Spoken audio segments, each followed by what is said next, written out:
Robi. Wa nazzina birahmatika minal qaumil kafirin. Wa auhayna ila Musa wa akhihi an tabawwa liqaumikuma bimisri buyutan wa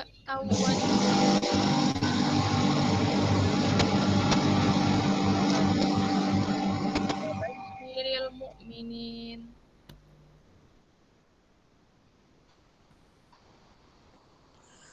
Wa qala Musa rabbana innaka ataita fir'auna wa malahu zinatan wa amwalan fil hayatid dunya rabbana liyudillu an sabilik rabbana utmis ala amwalihim wa ushdud ala Washdud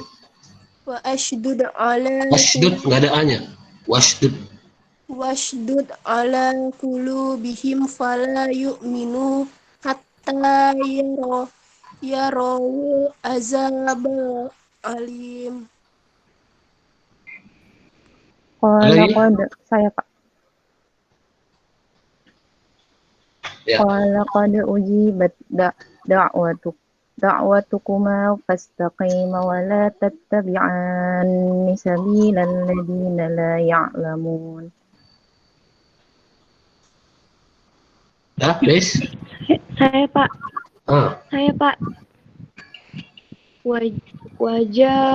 Wajawazna bani Israila Wajawazna bi bani, ada bi bani ya. Wajawazna bi bani Israila bahra fa'at. Ulnya mana ada ul? Nggak ada ulu.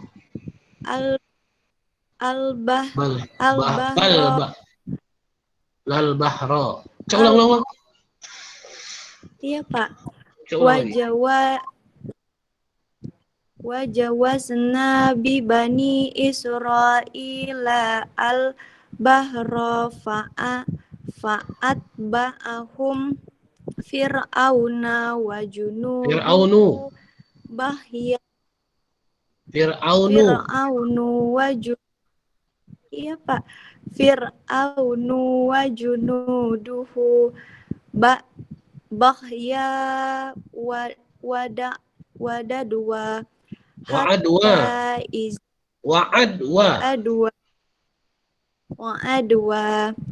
hatta iza adrakahu al-haraku. Ininya nggak dibaca loh. Apa?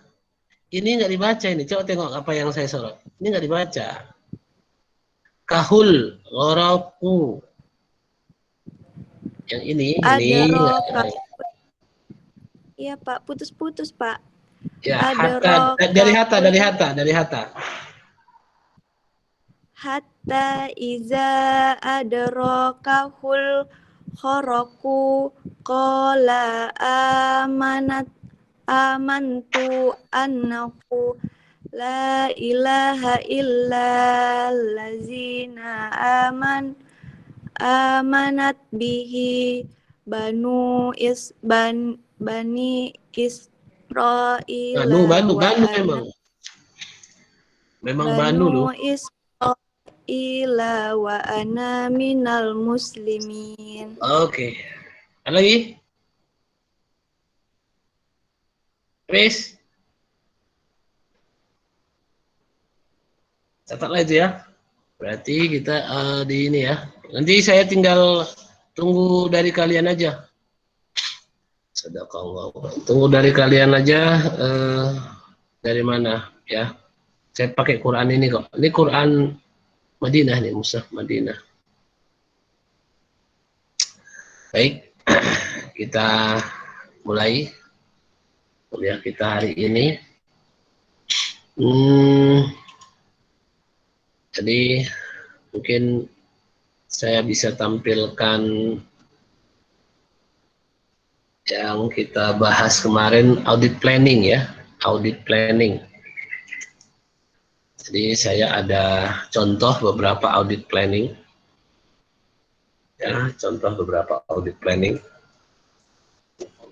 Jadi ketika di awal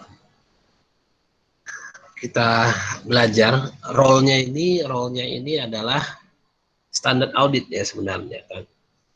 Mulai dari kompetensi yang diperlukan, lalu independensi etika, ya etika, lalu audit planning. Nah, ada yang bisa saya tampilkan di sini. Contoh waktu saya dulu audit planning saya dulu, mana dia? Mana dia? Iya, hilang. Hilang.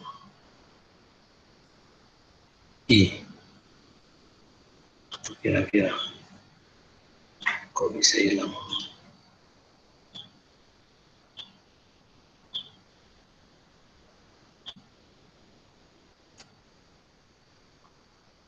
Loh. Oke. Nah, ini ada audit plan. Itu saya nyusun perencanaan. Jadi gini, perencanaannya kemarin ada juga yang nanya ya. Jadi audit planning ini datanya dari mana?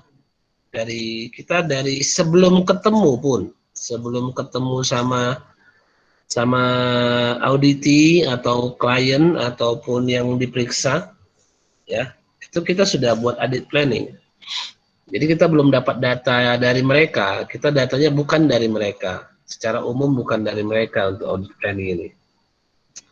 Saya ingat dulu ada beberapa kali saya kan pernah juga cerita dapat data dari media sosial, dari mana ya kan, jadi ataupun dari, kalau pernah juga kami nggak melakukannya, tapi ada kantor akuntan lain melakukannya. Jadi tahun 2019 kami yang meriksa misalnya, lalu dia meriksa tahun 2020, lalu dia hubungi kami sebagai bentuk komunikasi, bagaimana sana informasinya apa, gitu-gitu. Bisa seperti itu. Jadi secara profesi kita bisa kasih tahu ya audit planning. Nah itu kalau di eksternal. Kalau di internal, audit planning itu memang sudah dibuat perencanaan sama tim manajemen, kalender pekerjaannya kemana aja. Lebih enak kalau audit planning di internal. Kenapa? Karena sesama karyawan kan gitu ya, sesama karyawan, jadi komunikasi jadi bisa lebih cepat, ya bisa lebih cepat, dan data pun saya yakin bisa lebih gampang. Nah, inilah contoh audit planning. Waktu itu kami meriksa foto PT Pupuk Iskandar Muda. Kamu bisa buatnya nanti kan gitu ya. Nanti pun kalau misalnya penugasan, kan ini ada penugasan nih kalian. Nah, seperti yang saya informasikan dulu. Nah, ini kan ini penugasan, jadi bisa di langkah-langkah audit planning ini bisa diambil. Ya bukan berarti jadi seperti ini, enggak. Langkah-langkahnya ya, sebelum, paling tidak kan sebelum kamu memeriksa, kamu sudah paham dulu ini bisnis apa ini yang kita periksa, ataupun organisasi apa ini yang lagi kita periksa, bergerak di bidang apa. Nah, kan itu kan paling tidak kamu kan harus tahu. Kan nggak mungkin kamu meriksa perusahaan ataupun organisasi yang kamu nggak tahu kerjaannya ngapain, kan gitu. Nah ini dia. Baik, ini ada covernya nih, ini cuma ada cover gitu. Jadi nanti audit planning itu kalau di perusahaan-perusahaan besar seperti itu memang harus ada macam buku dia, macam buku ya, macam buku ya. Nah ini ada timetable namanya. Inilah yang timetable itu ibaratnya seperti rencana kerja, rencana waktu kerja kan gitu. Ini yang namanya timetable.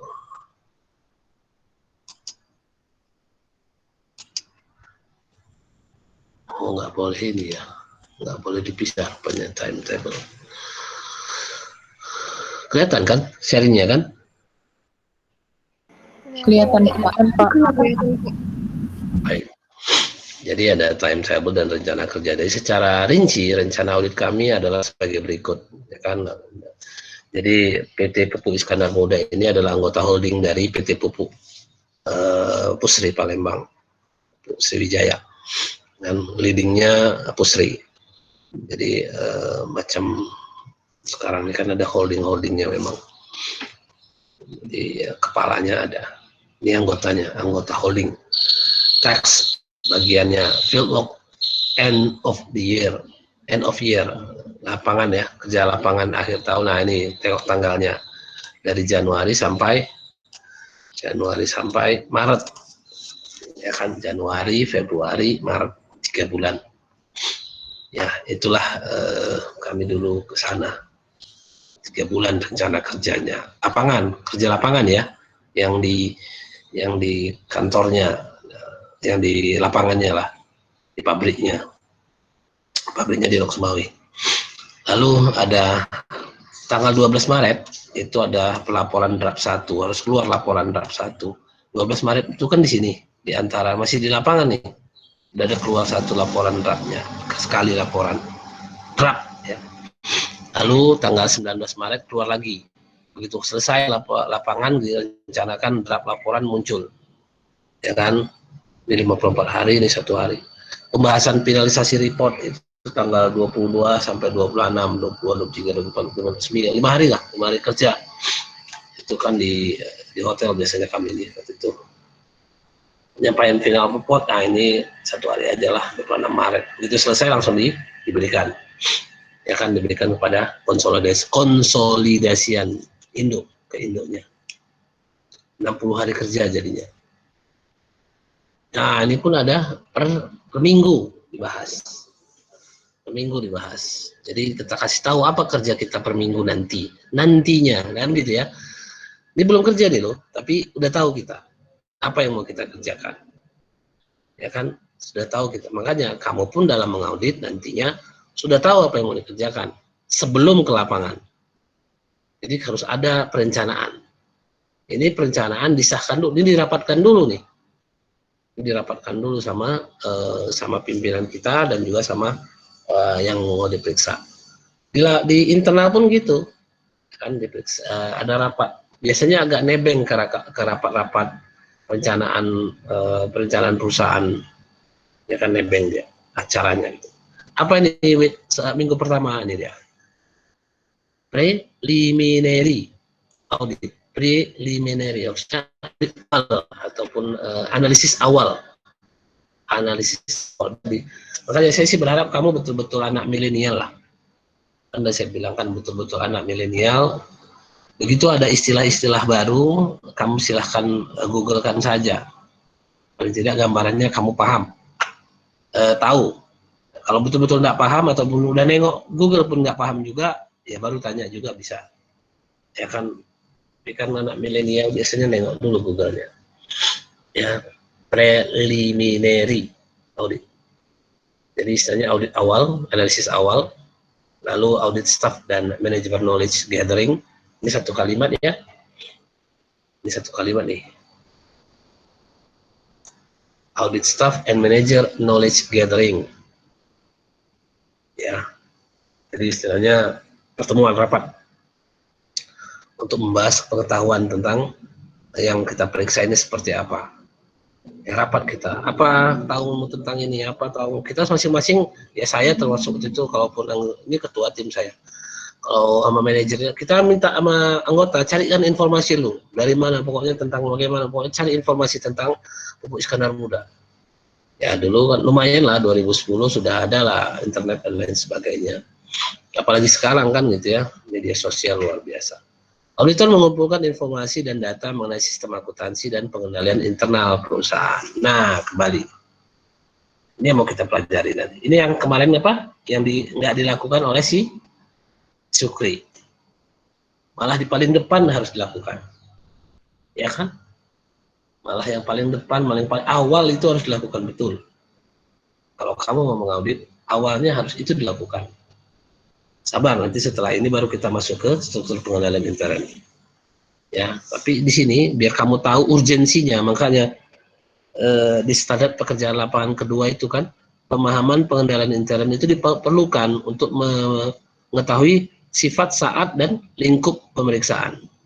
Sifat, saat, lingkup pemeriksaan. Sifatnya itu khusus atau umum. Saat itu berarti waktunya, lama atau sebentar. Lingkup, luasnya. Semua kah diperiksa atau sebagian saja? Nah, kan gitu ya. Jadi pengetahuan kita tentang pengendalian intern organisasi ataupun perusahaan, maka itu akan membuat. Jadi nanti nih akan dibahas di depan sedikit masalah. Nanti itu ada ukurannya. Apa ukurannya? Ukurannya namanya strong. Jadi dia kualitatif ya. Pengendalian internal itu kualitatif, bukan kuantitatif, bukan numerik 1, 2, 3. Kalau 5 kuat, kalau 1 lemah, enggak gitu juga. Ya, enggak gitu juga. Ya. Kamu belajar kualitatif di sini. Ya, di audit ini kita belajar kualitatif. Ya, ada istilahnya strong, weak. Ya, ada lemah, ada kuat. Ada lemah, ada kuat, ada strong ya. Jadi yang seperti apa sih aturan yang kuat itu? Ya kan kepada ketujuannya. Kan gitu ya, kembali ke ketujuannya. Apa tujuan pengendalian intern? Untuk menjaga aset perusahaan. Sederhana kan? Untuk menjaga aset perusahaan.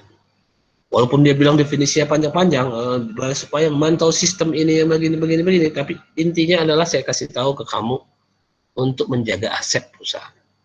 Menjaga dalam arti kata apa? Jangan berkurang ke tempat yang tidak semestinya, dan kalau bertambah pun sesuai dengan aturan. Ya kan? Kalau bertambah pun dia harus sesuai aturan ya. Artinya kalau kita dapat untung pun, dapat pendapatan pun, itu harus sesuai aturan. Itu maksudnya. Itulah pengendalian internal perusahaan. Karena kalau tidak sesuai aturan, kamu mendapatkan pendapatan tidak sesuai aturan, itu macam bom waktu aja ya. Ya bom waktu. Saya tanggal tunggu waktunya aja, bukannya malah untung, malah buntung. Apa contohnya? Kalau kamu dagang narkoba, perusahaan rental mobil, tapi sekaligus kurir narkoba. Kan itu udah berbahaya kan? Memang besar duitnya, cuman risikonya tinggi. Itu masuk ke langkah yang selanjutnya, yaitu risk assessment, uji risiko. Auditor melakukan penilaian atas kehandalan pengendalian intern perusahaan. Nah, tadi seperti saya strong atau weak. Ya. Lalu penyusunan prosedur audit yang dilakukan untuk meminimalisir risiko. Nah, jadi gini, macam kemarin yang pernah saya contohkan. Ketika kami diminta untuk memeriksa Hotel Emerald Garden, ya kan, kita mau memeriksa Hotel Emerald Garden.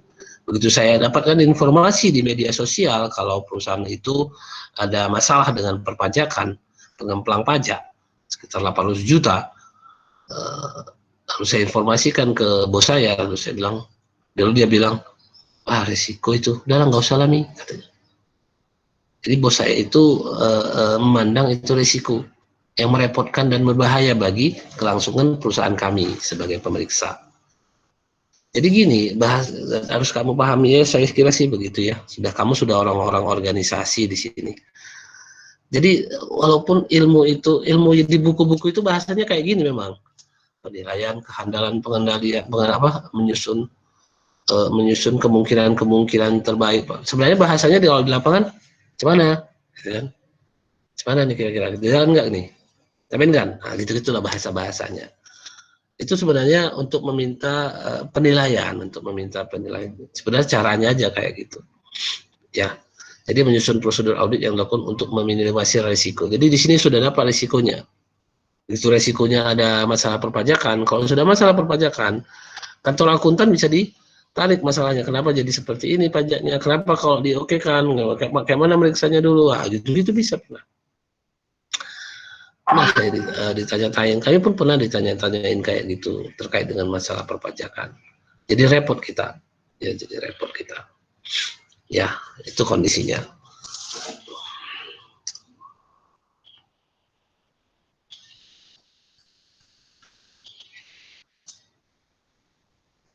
Sebentar.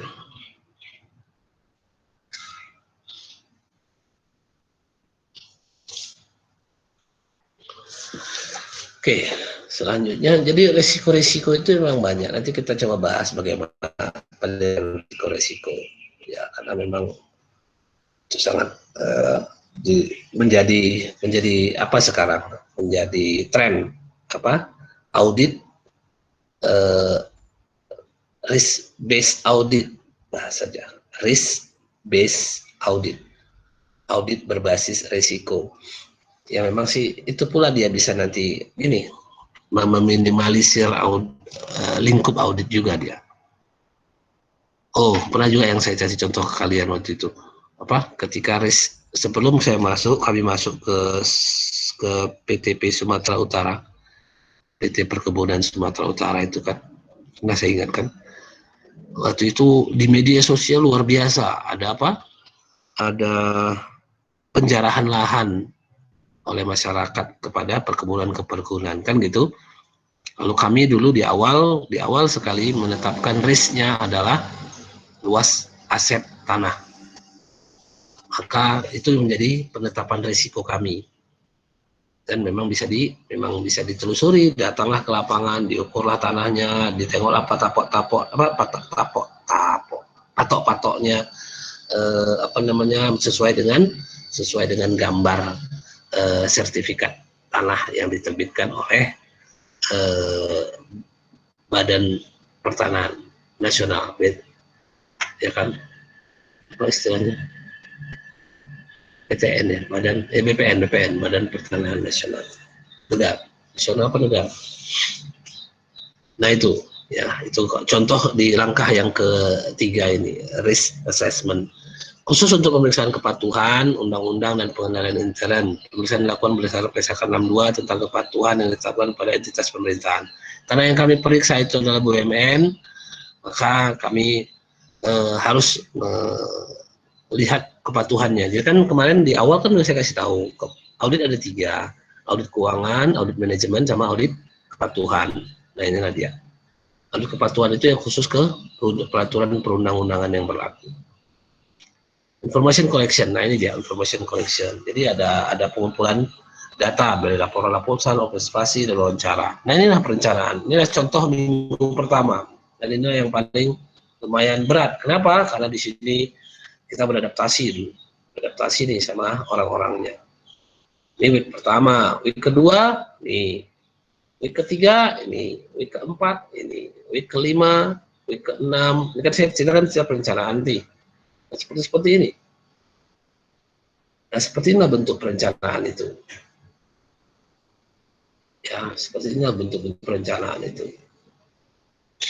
Jadi ada bahasa yang direncanakan seperti ini, preliminary audit, berulang dia, ya berulang lah. Tapi ada tambahan, contohnya minggu ketiga kita akan ada kunjungan ke kantor pemasaran proyek-proyek di daerah. Nah inilah jalan-jalan lah dia nih. Week ketiga, test of control. Apa itu Pak? Apa? Analysis review. Kunjungan, analysis review. Nah ini ada minggu kelima, senior staff melapor temuan dan masalah signifikan isu ke manajer atau partner. Setelah minggu kelima nanti kita akan dapatkan isu yang paling, ini isunya apa? Isunya apa ini? Ini apa masalahnya di perusahaan ini? Kan gitu kan, harus dapat nih masalahnya. Kan gitu, terlaporkan, harus carilah senior staffnya yang melaporkan. Kalau kalian yang juniornya ya, cari informasi. Macam intelijen juga sih, lebih kurang kalau ngaudit ini ya. Jadi istilahnya mengasihkan kan? Mengasihkan memang. Minggu ke-6 audit menyampaikan signifikan isu. Oh ini tambahannya lagi. Auditor menerima data-data pending yang diskusi mengenai ini udah mulai udah mulai rapat-rapat ini di sini. Ini dia nih yang rapatnya minggu ke-6. Apa nih? Auditor menyampaikan sini karena ditemukan ke manajemen. Nih, manajemen perusahaan. Kan jadi di sinilah ada meeting dengan manajemen perusahaan. Ingat saya minggu ke-6 itu ya. Nggak tahu kok bisa. Jadi saya nggak ingat ini kondisi seperti ini. Jadi waktu itu pagi-pagi bos saya lah ya, partnernya ibu itu, besok kita rapat katanya kan, mengenai perkembangan isu. Ya Bu, inilah dia pas seperti ini. Ismi, kamu presentasi ya? Oh, enggak lah, saya 10 menit lagi tuh. 10 menit. Pagi masih di mesnya enak tuh ya, lumayan lah. Ya kan? Jadi antara mes sampai ruang direksi untuk rapat, itu saya mikir itu, apa yang mau disampaikan? Kan gitu kan, bagaimana menyusun, karena belum ada buat. Ya rapat ya cakap-cakap iya, cuman kan belum dibukukan, belum ditampilkan. 10 menit itu cuma mikir apa lah yang mau disampaikan. Oh, sampai sana barulah jumpa sama direktur utama, jumpa sama direktur keuangan, direktur teknik, barulah saya ngomong. Saya menampilkan ada namanya, nanti saya kasih tahu ke kalian, indeks kertas kerja. Indeks kertas kerja. Di indeks kertas kerja itu panduan saya untuk bisa menerangkan kami telah melakukan ini, kejadian seperti ini, kejadian seperti ini. Nah gitu, muncullah diskusi di rapat sama direktur utamanya. Waduh, lumayan juga itu. Nah, jadi apa yang saya beliau kasih tahu di sini juga ke kalian, kejadian-kejadian yang kita bingungkan itu memang selalu terjadi di mana-mana kapanpun, kan apalagi di dunia kerja nantinya. Jadi kamu harus siap, gitu. Kamu harus siap. Ya, jangan menolak, jangan ada terpikir mau menolak. Ya. Kalau itu udah kerjaan kamu, itu jangan ada terpikir sekalipun kamu harus jalani. Siap Bu, siap, pikirkan, kan gitu ya. Ini jadi minggu ke-6, ya kan, minggu ke-7 komprehensif, nah ini dia. Terus pengumpulan data-data anak perusahaan maksudnya ini ya, bukan anak perusahaan. Minggu ke-8 lakukan prosedur fokus penerapan audit prosedur. Minggu ke-4, minggu ke-9. Minggu ke-9 ini koordinasi dengan auditor anak perusahaan. Dan kalau ada anak perusahaannya, diaudit dengan perusahaan auditor lain, diundang. Kita apa? Oh ini diskusi, sorry ini awalnya yang paling mantap nih. Minggu ke-9 diskusi dengan perusahaan temuan dan koreksi adjustment. Ada koreksi, ini lah pertemuan di sini panjang lah, ini waduh lumayan ini diskusinya. Koordinasi dengan auditor anak perusahaan tadi sebenarnya, konsolidasi dengan anggota holding, rapat lah ini. Wah ini ke Jakarta lah saya ini. Kalau udah konsolidasi dengan anggota holding, saya harus ke Jakarta. Saya ingat dulu ini pernah saya pulang hari saya ke Jakarta. Ya ada perkara hari saya pulang hari ke Jakarta. Jadi begitu sampai bandara itu saya bukan parkir di keberangkatan mobilnya, parkirnya di kedatangan. Parkir mobil saya waktu masih di Polonia itu, masih di Polonia ini tahun 2010, ya kan? Parkir saya ke kedatangan, saya parkir di situ, lalu saya jalan lah agak jauh kan ke keberangkatan. Dari keberangkatan pas pulang baru langsung masuk ke parkiran mobil. Berangkat pesawat jam 6 pagi, pulang pesawat jam 9 malam. Sampai sini jam 11, 12 sampai rumah. Jam 12 malam lah sampai rumah, 12:30. Besoknya kerja lagi. Seperti itu kan. Kalau udah konsolidasi nih ceritanya, minggu ke-9 berarti dulu tuh. Bulan-bulan Maret. Ya, minggu ke-10 diskusi mengenai fraud. Nah, ini fraud, diskusi manajemen. Jadi rapat lagi nih. Apa ini fraud? Apa kira-kira fraud? Apa fraud? Kalau saya sudah tanya apa fraud, Bu, ya kalian tanya Google apa sih?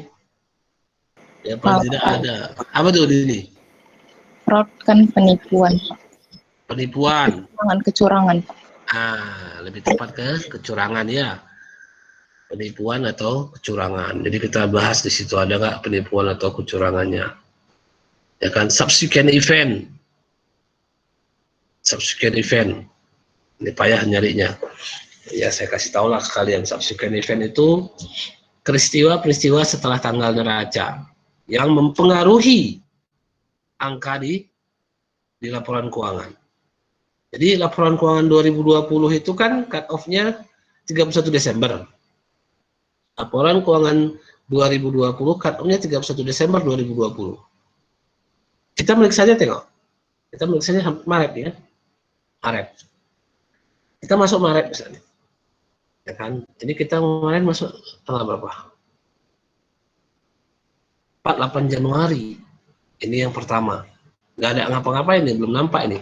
Tapi bahasnya di Maret. Bahasnya di 8 sampai 12 Maret diskusinya. Ya, di atasnya nggak ada ini. Diskusinya cuma ini, di sini nih mulainya. Apa itu subsequent? Ketika Maret itu kita diskusi, ada kejadian di Januari yang mempengaruhi laporan per 31 Desember 2020. Januari 2021 ya. Kejadian di Januari 2021 mempengaruhi angka di 2020 Desember itu. Itulah kita bahas. Apa itu contohnya? Macam-macam. Contoh misalnya di 2020 kan asetnya ada aset tetap ini gitu kan. Atau di Januari ada banjir bandang. Aset itu nggak ada lagi. Nah, itu kan jadi masalah. Kan gitu. Sebenarnya jadi masalah. Karena di laporan keuangan 2020 ada. Di Januari ya udah hilang. Jadi di audit di Maret. Kan udah nggak ada memang. Kan ketawanya di Maret. Maret kan nggak ada. Nah, itulah bahasa. Ini didiskusikan di minggu ke-8. Minggu ke-10 dia. Sudah mau terakhir. Minggu ke-11 pembahasan draft laporan 1. Nah, ini kalau udah cerita ini udah cerita-cerita pembahasan laporan. Nanti kamu akan rasakanlah kembali. Kamu kan mau, ini kan ke depan kan skripsi. Jadi ketika kamu menyusun skripsi, samalah seperti kamu membahas laporan ini. Kalau saya ingat dulu pembahasannya itu, saya ada beberapa, paling anggota saya 2, karena ada di terakhir-terakhir nih kan. Yang pertama dulu 10 orang. Begitu udah terakhir-terakhir yang ngurus laporan, kami bertiga aja. Kan gitu. Saya ketua timnya, ada 2 anggota saya. Si Isan sama si Reja. Jadi ketika rapat itu untuk pembahasan laporan apanya macam skripsi itu udah ada nih. Kita pegang satu. Nah, mereka pegang 5 orang, ada manajer keuangannya, ada manajer akuntansinya, ada asisten manajer akuntansinya, ada direktur keuangannya. Mau nengokin aja. Ya satu-satu per lembar, per paragraf dilihat tulisannya per lembar. Persis kayak gitu. Kalau kamu skripsi nanti, kalau sama tergantung dosennya sih. Kalau saya nggak begitu kali, tapi ada nggak gitu, tapi nampak. Tapi kalau yang betul-betul detail per lembar, per baris itu, kalau kamu dapat Bu Iti misalnya, Bu Tira misalnya, itu dia mereka rajin itu. Ya bagus, memang begitu latihannya, memang betul seperti itu. Karena kamu nanti di dunia kerja akan menemukan seperti ini. Saya menemukannya seperti ini di minggu ke-11 dan minggu ke-12. Ya kan, minggu ke-11 dan minggu ke-12 Maret itu kan udah yang lama ini. Ini udah di hotel ini ceritanya ini kemarin tuh kalau nggak salah. Iyalah. Di hotel bintang 5 seminggu kami di sana. Nggak terasa itu yang mewah-mewah itu pun, yang enak-enak itu yang penting kita nengok laporan ini. Tapi ya itulah, lewat juga akhirnya. Habis dia minggu ke-12 ya, sampai 26 Maret. Nah inilah contoh ya, inilah contoh ya dia penyampaian final report 26 Maret. Nah, inilah contoh audit planning. Ada lagi contoh yang lain, ya mana dia ya sebentar. Ada satu lagi yang modelnya agak berbeda.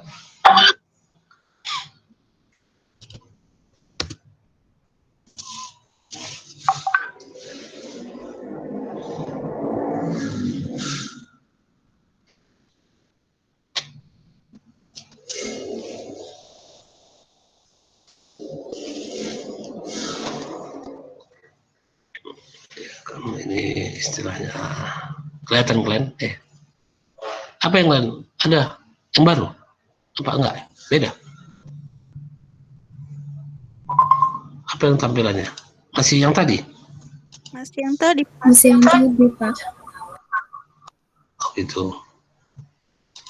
Oke, kita rubahlah. Ada satu lagi model pelaporannya, model planningnya, model audit planningnya. Ini seperti ini. Ini kayaknya datanya sudah dapat duluan dia. Kelihatan? Kelihatan, Pak. PT apa tuh? PT apa yang kalian tengok?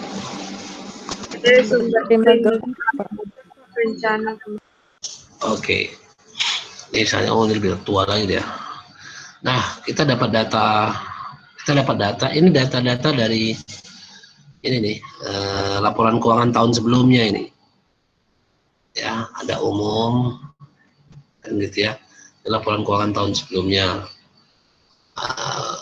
Dari mana notarisnya, dari mana apa aktenya, kita tahu aktenya apa, aktivitasnya. Lalu maksud dan tujuan perusahaan bergerak di bidang tiang beton listrik, transformator, dan KWH meter. Alamat perusahaannya di Jalan Sudarso, pabriknya di Besitang sama di Medan. Satu pengurusnya, ini dia komisarisnya, ini direkturnya. Kita cari tahu lah perencanaannya. Berdasarkan RUPS luar biasa dilakukan akte-notatnya, ini dia pemegang sahamnya. Ini Kokarlin pemegang sahamnya. Koperasi Karyawan Listrik, PLN. Ya, Koperasi Karyawan PLN. Waktu itu ini perusahaannya. Dia bergerak di bidang pengadaan apa tadi? Mana dia? Industri tiang beton, listrik, transformator. Alat listrik itu karyawan-karyawan PLN-nya juga tuh yang menjadikan pengadaan koperasinya. Nah, koperasinya ada beberapa koperasi ini kan, yayasan membuat PT, koperasi membuat PT. Nah, itulah dia. Kebijakan akuntansinya, penyampaian laporan akuntansinya, piutang. Ini di catatan laporan keuangan ini, nampak ini. Dia ambilnya dari yang CLK tahun lalu ini. Ya, ini CLK tahun lalu. Goodwill, pengakuan. Buku-buku yang digunakan perusahaan, ada buku kas, buku bank, buku besar, air jurnal. Proses pembukuan dilakukan secara manual. Nah, ini kan kita dapat informasinya. Neraca komparatif ini ada nih yang tahun lalu, berarti ini in-house-nya nih, di in-house. Per book ini maksudnya in-house. In-house itu maksudnya perusahaan yang belum diaudit. Ini yang udah diaudit tahun lalu. Ini per book tahun ini, tahun 2003 kata kita diperiksa. Dan udah lahir kan 2003 kan?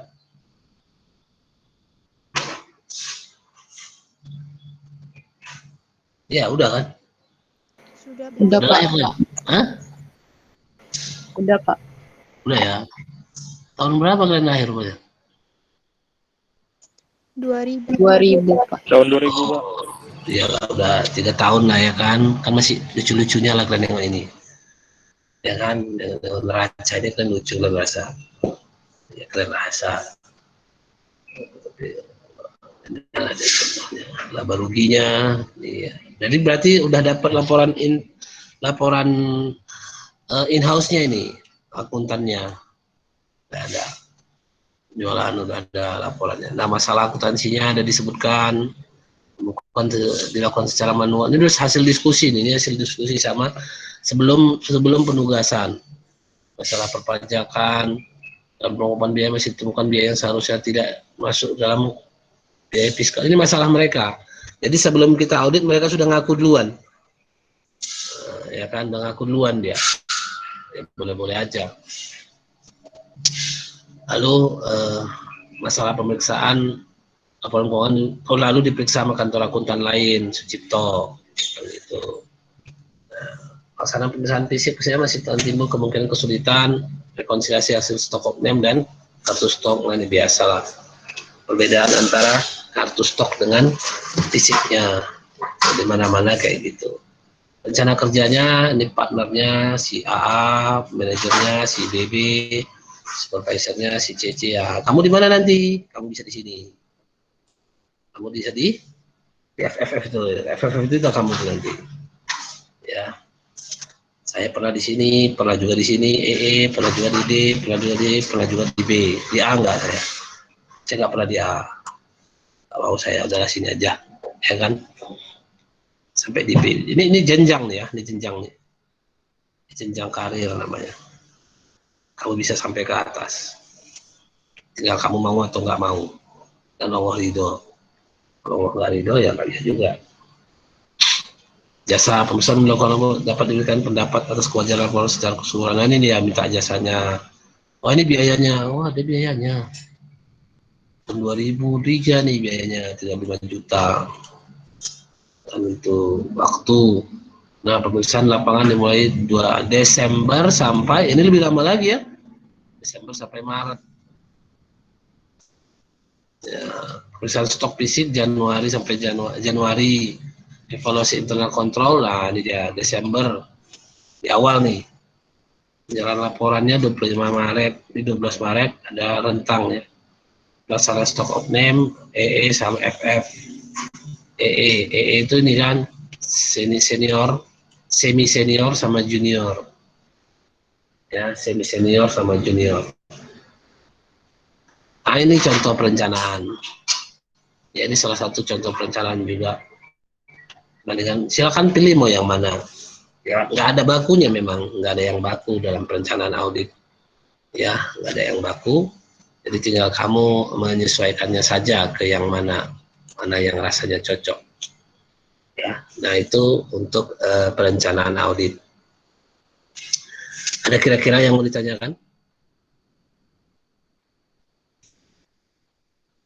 Ambil clue-nya ya, ambil clue-nya untuk penugasan kamu nanti. Tahu clue, kata kuncinya. Apa kata kuncinya itu? Kamu harus dapatkan informasi. Ya, kamu harus dapatkan informasi sebelum kamu memeriksa. Ya, tanya-tanya, harus banyak nanya. Itu bahasanya. Ya, harus banyak nanya. Kalau enggak banyak nanya ya nggak bisa, nggak tahu. Ya, harus banyak nanya. Itu masalahnya. Ya, kira-kira ada yang mau ditanyakan? Udah nampak? Ya. Ya, siapa duluan? Alia atau Wahida tadi?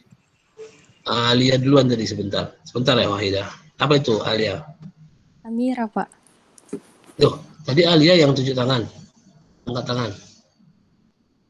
Bukan? Dia atau salah ya Alia. Tadi kamu Itu Hadis, Pak, yang tunjuk tangan. oh iya. Malah. Kok di sini nampaknya Alia loh. Oke lah, siapapun duluan lah, jangan sampai suaranya rame-rame. Ya, silakan. Siapa duluan? Amira, Alia atau Wahida? Ya, Wahida duluan. Ini Wahid Pak. namanya kan? Ya Pak. Oh. Saya mau bertanya Pak, yang bentuk planning kedua itu Pak, yang Ya. ada laporan keuangannya. Iya. Itu Pak sudah termasuk laporan audit Pak yang nanti bakal disampaikan ke Bapak gitu Pak? Bentuknya Audit tahun lalu ya. Audit tahun lalu kan audit ini berapa ya? Berkelanjutan. Kan gitu. Audit ini kan berkelanjutan, artinya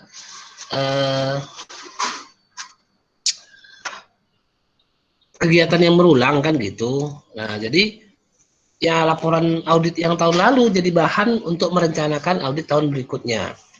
Gitu. Kalau yang pakai model yang kedua.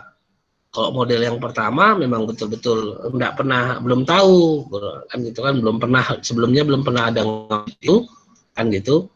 Jadi kita lakukan seperti yang pertama. Kalau saya sih saya lebih cenderung malah yang pertama. Ya, yang kedua itu macam pengulangan saja, pengulangan kan gitu ya, pengulangan sudah pernah diaudit, lalu kalau yang diaudit lalu diterangkan, dan informasinya pun kayaknya sudah bagus sih, bisa dikasih.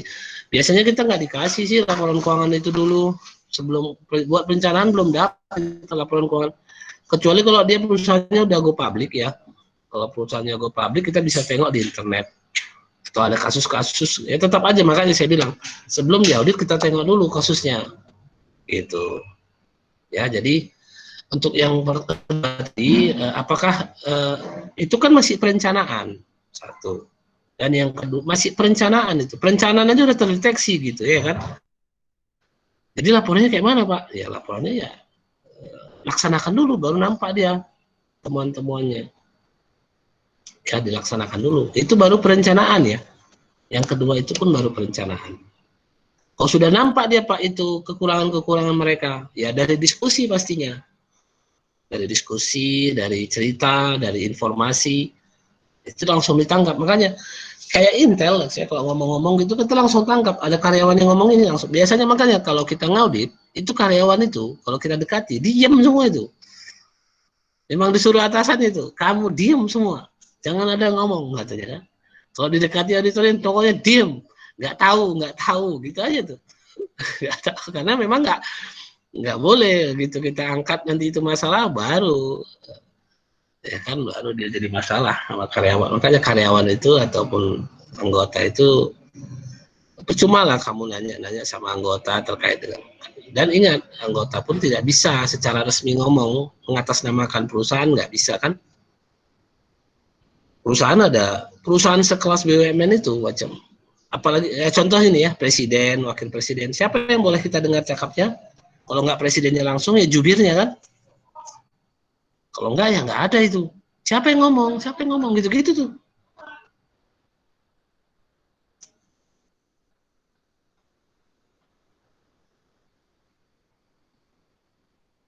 Itu siapa yang ngomong itu?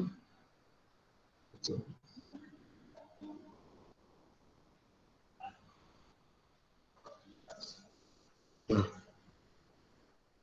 jadi itulah lebih kurang perencanaan itu yang kedua itu ya Waida. Jadi dapat dia lumayan terlalu sangat ini ya, sangat tergantung pendekatan kita untuk mendapatkan informasi. Oke, yang lain kira-kira? Jadi kalau nanti kamu sudah kamu tetapkanlah organisasi apa yang kamu, mungkin di sini ada yang mau memeriksa HMPS misalnya, ya kan sudah tahu dari awal seperti apa, direncanakan aja, kira-kira saya mau meriksa, udah dapat listnya gitu kan, sudah dapat risikonya, ini risikonya sini nih kan gitu kan, risikonya ini nih kan gitu, kamu sudah dapat. Kan apalagi kamu udah misalnya anggota HMPS juga macamnya si Ropi itu HMPS itu asal dia audit nggak pernah nggak pernah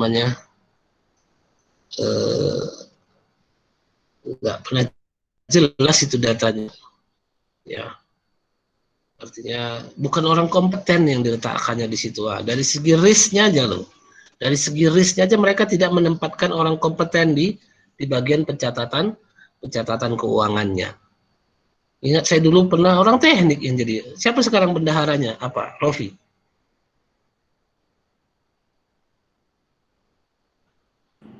Saya Pak. Iya, bukan HMPS. Yang ini HMPS apa? HMPS Polmed. Yang kelasnya yang apa namanya? HMJ. PEMA. BEM Pak, BEM. BEM lah. BEM sekarang bendaharanya siapa? Ada yang tahu? Ada yang tahu nggak? Riki tahu nih Pak. Siapa? Riki Pak. Siapa Riki? Anak mana? Enggak, Riki Setiawan Pak. Bendaharanya? Enggak Pak, dia tahu tuh Pak. Tanya Pak. Oh dia tahu. Oh. Iya. Oh si Riki ya. Riki yang kelas lain maksudnya. Bukan kelas kalian ini kan?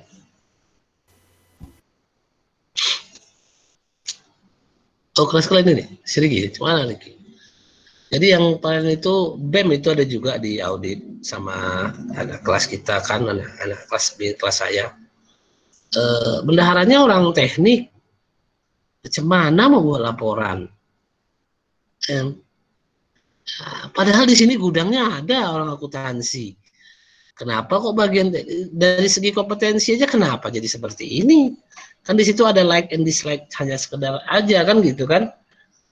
Ya kalau kamu cerita mahasiswa, kamu cerita kompetensi dong. Anak AKP Pak tahun ini. Oh ya, syukurlah kalau anak KP. Kalau tahun lalu itu anak Telkom. Siapa anak KP? Bukan anaknya direktur. Menteri Keuangan Pak, namanya Cindy. Cindy. Oh, Cindy. Ya ya. Oh gitu. Nah ya baguslah kalau memang dia ke kompetensinya ya kan. Jadi kalian pun begitu. Nah kalaupun kalian mau tempat, makanya gini, kan kawan-kawan juga, misalnya HMPS misalnya, kawan-kawan juga nya kamu di situ. Begitu kamu lihat si A yang jadi bendahara, tentu kamu harus paham kompetensinya. Ya, paling tidak ukurannya adalah sedikitlah ada ukuran. Nilai akuntansinya lumayan lah, enggak lah sampai parah-parah kali kan gitu kan. Sehingga dia duduk di posisi akuntansi atau di bendahara kan gitu bahasanya. Ya kadang-kadang itulah. Itu salah satu risknya. Risk ya, artinya bagaimanalah kamu bisa Pak lihat laporannya bagus kalau yang duduk di situ ataupun yang mengerjakannya kompetensinya tidak mumpuni. Kan wajar kita memandang seperti itu di awal, kan ini kan masalah awal pemeriksaan nih, kan gitu ya, kan kita masalah awal pemeriksaan, perencanaan, kan gitu kan, perencanaan kan di awal, begitu kita tahu bendaharanya ataupun bagian keuangannya bukan berlatar belakang akuntansi, ya, apa kali yang kita harapkan? Ya kan? Itu bukan berarti apalah harapanmu yang salah berarti sebenarnya, terlalu tinggi, oh laporan harus gini sesuai standar begini-begini, uang dia tidak paham, kamu maksa dia kan gitu kan jadinya. Nah itulah sebenarnya pandangan, bukan berarti kita merendahkannya. Nah, itu kadang-kadang orang menyangka, oh kamu nggak boleh merendahkan gitulah, anak Telkom pun pandai akuntansi. Dari mana? Dari Hongkong kan gitu. Belajar nggak dia kan? Ya kan dia bisa belajar sendiri. Ah itu lain cerita lah. Ya tunjukkanlah, ada nggak sertifikasinya? Mana dia laporannya? Kan begitu bahasanya. Ya kan di awal, ini kan cerita di awal ya, cerita di awal. Cerita di awal ya wajar kita mempertanyakannya. Kalau misalnya kita kedatang lalu, oh bagus rupanya laporan keuangannya, walaupun anak teknik misalnya kan bagus. Ujung rupanya dia dulu rupanya apa namanya pelatihan, ada pelatihan, ada sertifikasi, ada ya wajar. Tapi kan sudah dilewati dulu. Ini kita ceritanya kan masih di perencanaan. Ingat, kita duduk sekarang ini ngomong-ngomong ini masih di perencanaan. Jangan kamu bilang, Bapak jangan just book by the cover. Bukan gitu. Ya, memang beginilah proses perencanaan itu di awal. Di awal ya. Begitu sudah jalan, lalu laporannya bagus, nah, ya lain cerita. Dan ingat ya, kamu kira, saya di lapangan pun nggak pernah ada gelar saya. Ketika saya mengaudit itu, saya nggak pernah ada nampakkan gelar. Ismiyah Pandi, titik, ada lagi. Ya kan, nggak perlu. Ya, karena saya sudah dibalik kompetensi. Auditor. Oke. Begitu jalan, baru tahuan, oh memang auditor. Ya wajar-wajar saja lah. Kan begitu bahasanya. Ya. Jadi kalau di dunia usaha ini, di dunia bisnis itu memang ya sebenarnya gelar itu tidak terlalu penting. Tapi ketika di perencanaan itu muncul dia ini di sini, ya kan? Paling tidak latar belakangnya lah. Dia munculnya gini, gelar-gelar ini, gelar sekolah ini muncul ketika ada persyaratan administrasi, ya. Ada persyaratan, disitulah jadi muncul sering masalah-masalah di gelar dan pendidikan. Ada yang kawan saya loh, sekarang nih real, anak IPS dulu dia SMA, cuman dia megang IT di kantor Pertamina Brandan, Pangkalan Brandan. Ahli dia, tapi begitu di akhir kadang nggak tahu kan dia ahli, begitu di akhir mau dinaikkanlah pangkatnya, disekolahkan lagi dia, Ditanya sama bosnya, sama atasannya, kamu dulu SMA jurusan apa? IPS, Pak. Ya nggak bisa. Paksalah. Duduk aja dia di situ. Jadi ya stagnan aja di situ. Nggak naik lagi. Nah, ya itu kondisinya ya. Itu masalah sekolah ini. Pentingnya kamu pendidikan ataupun bekerja sesuai dengan kompetensi tadi yang saya bilang, kemungkinan kamu untuk bermanfaat lebih luas ataupun istilahnya karir itu jelas ada. Ya jelas ada. Ya itu kondisinya. Oke, kira-kira yang lain ada yang mau ditanyakan terkait perencanaan? Udah ada kira-kira yang mau dikecer-kecer ini perusahaan ataupun organisasinya? Bisa disampaikan langsung secara lisan ke saya. Kalau ini boleh nggak Pak? Kalau ini misalnya bukan boleh, ya tentu boleh. Berarti kan saya sudah bilang organisasi ya, tapi istilahnya apa bahasanya ya? Ya boleh pun jadilah. Tapi saya berharap kamu paham pengertian organisasi ya. Nah, kira-kira ada yang sudah punya ancar-ancar kemana? Dan alasannya ke... Pak. Ya Rizani. Kalau misalnya saya berencana untuk ngambil Pak? Les gimana Pak? Iya nggak ada masalah, bagus. Iya, les bagus. Dia pastinya organisasi kan. Apa ya Kesma? Kalau nggak tahu. Hah? Iya. Ya Kesma Medan. Iya Pak, antara Yakesma sama Nurul Hayat sih Pak. Oh. Tapi nggak tahu juga. Bagus. Ya Yakesma lebih bagus. Artinya itu tadi komunikasi kita lebih baik. Satu karena pimpinan Yakesma Sumut kan Bu Suri ya. Bu Suri. Iya Pak. Bu Suri dosen AM. Saya kenal sekali kan gitu kan. Ya tahulah saya dari awal dulu seperti apa. Jadi karena rumah orang tua saya di Binjai pun jadi Yakesma Binjai. Kalau bisa ke Yakesma Binjai sini, kalau enggak, ya kan? Periksa dulu tuh siapa ketuanya, si Ahmad, alumni tuh, Ahmad Dalimunti Daula, Ahmad Dalimunti AMD. Kalau Yakesma Binjai ya, ketuanya itu alumni Polmed, alumni Elektro kalau nggak salah. Dia di situ. Ya, jadi akses kita lumayan kalau di situ. Silakan diaudit. Saya yakin rusaknya orang itu. Nah Pak, jadi Saya ada sudah pertanyaan paham. saya Pak. Ya. Jadi misalnya saya mau ngaudit itulah Yakesma tadi kan Pak. Jadi pas saya mau, tentunya saya bakal jumpain ketuanya kan Pak. Pas saya mau jumpain ketuanya, profil kalau saya mau ngaudit itu saya bawa audit planning yang sudah saya siapkan Pak. Atau setelah jumpa baru saya buat audit planningnya itu gimana Pak? Disetujui dulu lah. Diterima dulu. Kerja disetujui dulu, diterima untuk mengaudit, baru dibuat audit planning. Kalau pertama ketemu itu bukan audit planning namanya, propose. Ya, propose artinya menawarkan.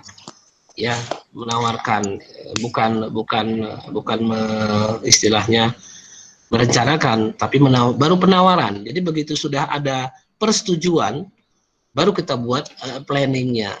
Nah di situ ingat, planning itu kan namanya planning ya. Namanya planning, kamu harus pahami bahwa memang itu kemungkinan besar bisa berubah, kan gitu. Kemungkinan bisa berubah, atau ketika di rapat kita lagi dengan pihak organisasi ataupun yang kalau kita periksa, kita rapat lagi lalu berubah planningnya, itu pun harus terbuka. Perubahan planning yang tadi macam saya bilang lah, ada timetable, ada kerja-kerjanya, itu perubahan untuk itu ketika rapat di awal itu bisa-bisa saja. Jadi silakan terbuka, nggak ada masalah itu. Hanya saja kan mereka biar tahu kalau sebenarnya kita sudah terencana apa yang mau kita kerjakan. Jadi jangan sampai tidak terencana. Ya, itu kondisinya. Jadi untuk awal kali ketemunya kamu ceritanya propose, menawarkan diri bahwa saya mahasiswanya Pak Ismi. Kalau kamu bisa ngomong langsung sama Bu Suri, boleh-boleh saja. Ya, saya rekomendasikan, nanti saya hubungin, misalnya mau nggak diterimanya. Karena saya kemarin tawarin saya mau membantu pembukuannya, mereka tidak Aduh, ini ya, di awal kalau udah cerita kayak gini jadi sedih saya. Saya pun kan pengawas juga yang pernah saya bilang itu. Bingung saya sama orang-orang kita ini. Waduh, luar biasa. Saya kan masuk ke dalam, organisasi kita lah, LAS itu. Ampun lah sebenarnya, saya pun nggak ngerti apa mau membilangkannya gitu loh. Maksudnya apa? Mereka tidak hati-hati menggunakan dana itu.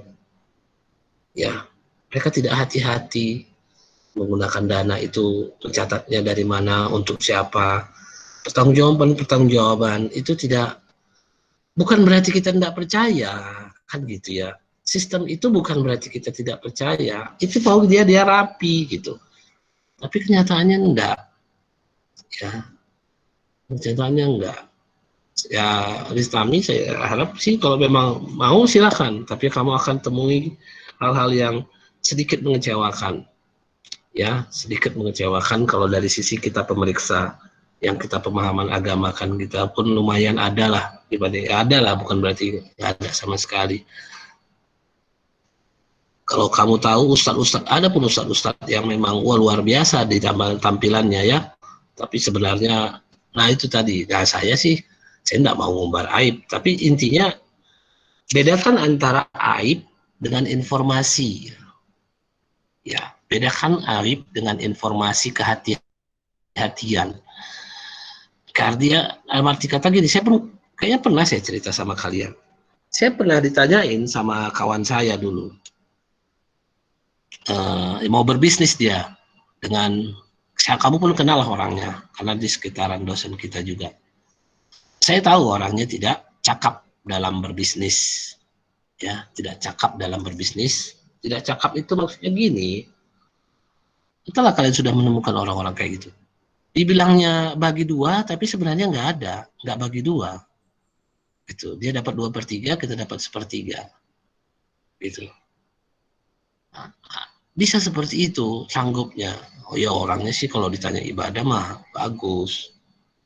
Makanya betul lah sebenarnya kalau kamu mau lihat gimana kualitas teman itu atau orang yang kita kenal itu, kalau kamu lihat kualitasnya ketika berurusan dengan uang.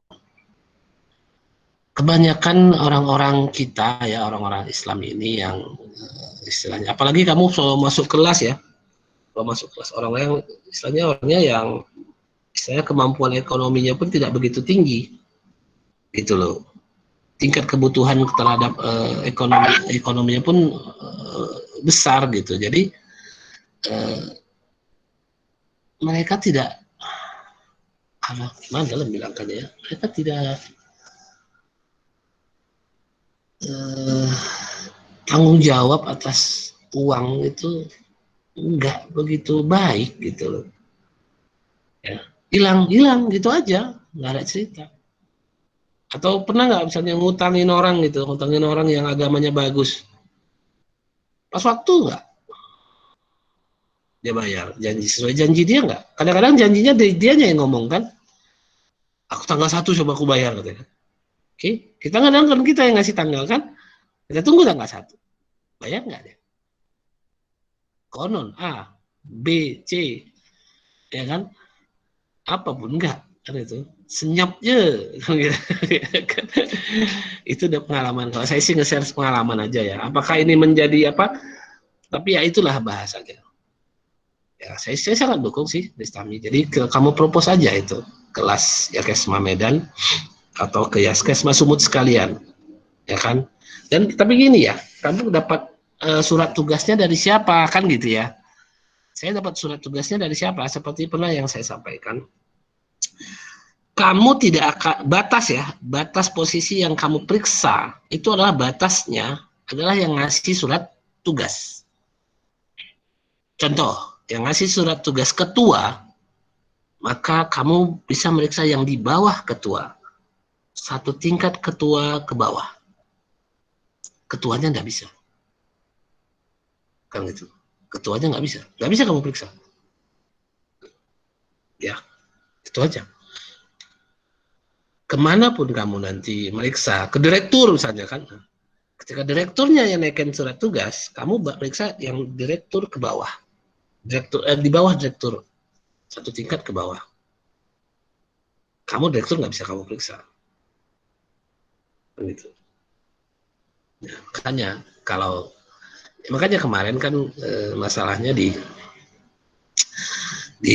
urgensi audit kita dulu yang surat tugasnya siapa Pak? Kan ada yang bilang surat tugasnya dari prinsipal ya, pemodal. Memang sih dari prinsipal yang lebih kuat, tapi komunikasi lebih enak kalau dengan direktur karena dia yang punya data. Itu kondisinya. Silakan Islami, saya setuju kalau yang itu. Ada lagi kira-kira? Pak Ajeng, Kenapa Ajeng? kalau misalnya kita mengaudit usaha kecil gitu boleh nggak Pak? Oke, apakah dia ada bentuk organisasi? Ingat, organisasi itu apa Ajeng pengertiannya? Ya, ingat organisasi itu ada POAC-nya. Nah, POAC-nya itu bisa tertulis, bisa tidak tertulis. Nggak, jangan maksa gitu. Nggak mesti.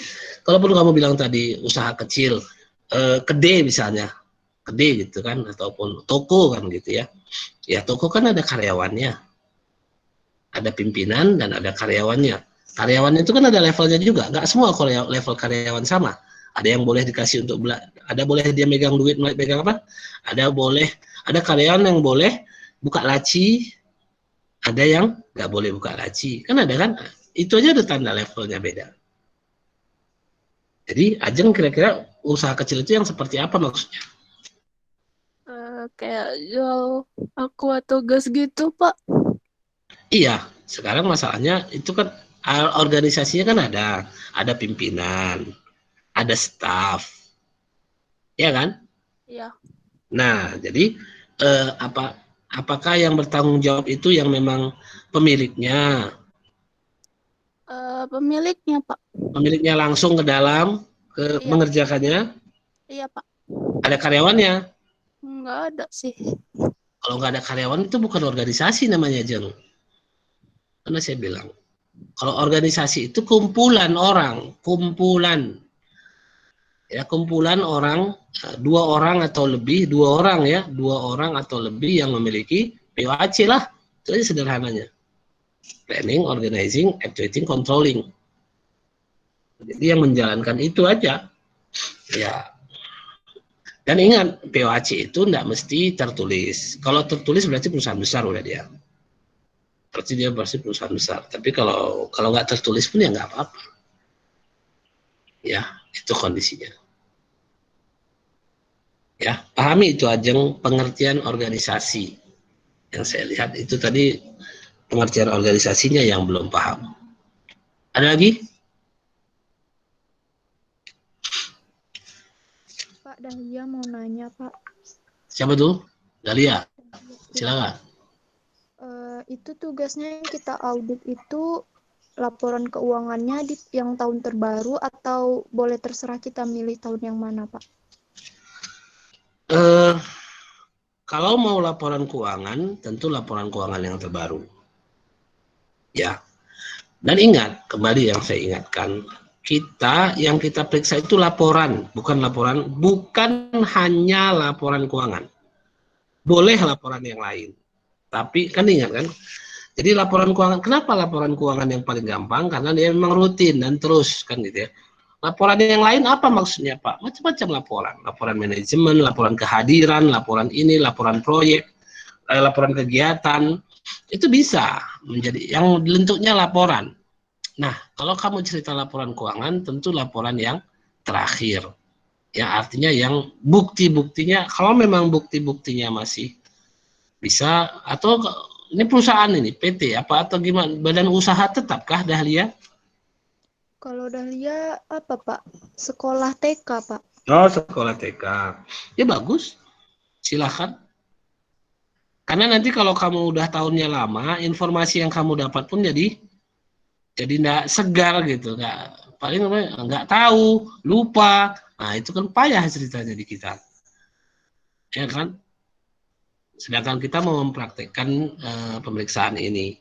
Tapi kalau misalnya dia udah wawancara lah, kamu tahu lupa, oh itu udah lama itu, oh udah kayak gitu sih. Di situlah jadi masalah. Jadi apa yang mau kita laporkan kan gitu kan? Karena karyawan lupa gitu aja. Ya bisa sih, cuman itu laporannya ya kebermanfaatannya seperti apa. Jadi gini ya, sebelum kalian ngomong gitu, kalian pas waktu proposal, gitu ya, datang menawarkan diri, kamu menceritakan kegunaannya ya. Jangan menceritakan tolonglah Pak, saya ada tugas ini gitu, bukan gitu ya. Kamu harus tunjukkan kegunaan dari pemeriksaan audit ini. Makanya di awal saya kuliah, saya kasih tahu kamu urgensinya, pentingnya, gitu loh. Itu yang kamu sampaikan lagi ke orang. Gimana pentingnya? Kalau kamu rasa kurang jelas juga, cari lagi datanya. Kamu harus tunjukkan pentingnya mereka untuk menggunakan kita, gitu loh. Gimana caranya kamu bisa pentingnya mereka untuk mau diperiksa? Gimana lah caranya ya? Itulah berarti kamu sudah melewati ujian yang namanya urgensi audit. Pentingnya audit itu. Ya. Itu yang saya paham. Ya, itu mungkin. Kita sampai jam berapa biasanya? Ini jadwal baru ya? Malah. Ada masuk lagi kan? Sama siapa kan masuk ini? Nanti dosennya marah pula. Pak Rizal. Pak. Oh, Pak Rizal udah masuk dia? Belum ada kabar Pak Rizal, Pak. Belum ada kabar dia ya. Oh gitu. Ya udah, jam berapa seharusnya dia?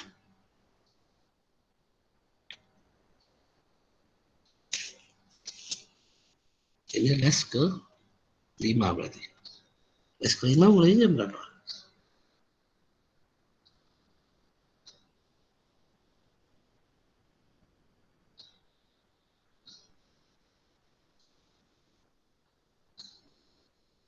Mana dia? Saya daftar jadwal dari kalian ini. 10.25. Sekarang 10.24 pas. Baik. Ada lagi kira-kira? Pak, saya mau nanya lagi, Pak. Boleh Lestari. Jadi Pak, pas propose itu kan kita akan menceritakan kegunaan kenapa kita ngaudit ngaudit mereka gitu kan Pak? Iya, apa pentingnya audit? Iya Pak. Nah jadi itu terus? Supaya mereka kayak trust gitu sama kita, apa kita perlu buat CV juga Pak? CV gitu. Boleh juga kalau kamu rasa bagus, ya boleh. Itu kan tinggal variasi ya, kreativitas kamu dalam bagaimana mencoba meyakinkan orang. Ya, silakan.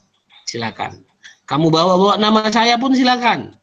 Saya ikhlas dan rela, ya. Ada dosen. Atau kamu butuh CV saya? Kalau butuh CV saya sih boleh-boleh saja. Kan gitu ya. Nggak ada masalah, nanti saya kirim di grup CV saya seperti apa. Tapi sih saya jarang ngisi CV. Saya paling enak kalau ngisi CV. Apa yang saya kerjakan. Tapi ya, saya kasihlah profil perusahaan saya lah, ya, perusahaan konsultan saya, supaya bisa kamu, ini loh Pak yang mendukung saya, ini loh orang yang mendukung saya, gitu loh, dosen tapi dia memang praktisi gitu. Pokoknya saya buat apa supaya kamu dipercaya, gitu loh bahasanya. Saya akan berusahakan membuat bagaimana, macam tadi saya bilang, Bu Suri, oke, saya akan coba hubungi Bu Suri. Ya kan, kalau memang kamu mau ke Yakes Pak Sumut, saya minta tolong. Ya bukan pasti iya, itu juga kan masalahnya kan. Kan tergantung, makanya kita berangkat dari kebutuhan mereka dulu. Begitu mereka rasanya butuh, ini loh saya, masukkan. Gitu loh. Jadi ketika propose itu bicaranya jangan bicara saya bisa, bukan. Awalnya kita tanya atau kita sampaikan ke mereka urgensi audit itu. Kan gitu. Saya yakin di pengusaha tahu, tapi lupa. Saya bahasanya gini nanti. Saya yakin Ibu tahu, saya yakin Bapak memiliki pengetahuan yang luas tentang usaha bisnis. Nah, saya cuma mau mengingatkan, gitu bahasanya ya. Jadi bukan berarti dengan ngajari, ingat, bukan ngajari, tapi saya yakin Bapak tahu, saya yakin Ibu tahu, saya yakin Om tahu, saya yakin aku yakin tulang tahu yang begini-begini. Tapi ya inilah caranya begini-begini. Kan begitu kan, untuk bisa kita tahu mengevaluasi ini. Saya ada baru, rupanya kok bisa katanya gitu kan. Inilah aku lagi belajar Om, tulang, Wak, Pak, kan gitu kan. Aku lagi belajar audit. Nah, dosennya ini auditor, gitu-gitu. Dia mau kami begini-begini. Ya. Mau terus. Kalau dia ngomong, kalau udah ada kata-kata, emang kok bisa, kan gitu ya. Kemana? Atau misalnya agak apa? Jadi kemana itu audit itu? Yakin gitu kan? Oh, baru masuk orang tuh. Kita, gitu bahasanya. Ya. Itu teorinya, teori jualan, ya kan? Itu teori jualan, artinya memang seperti itu. Bagaimana mempropos, ya lebih kurang. Ya, saya kira itu nanti kita akan diskusikan kembali di ke depan di pertemuan hari besok ya. Besok kita akan bahas masalah ini struktur pengendalian intern. Ya. Di situ pun kita terus kita bahas bagaimana mempropos ataupun membuat kita bisa mempraktekkannya nantinya. Saya kira itu kita akhiri hari ini dengan membaca hamdalah. Alhamdulillah.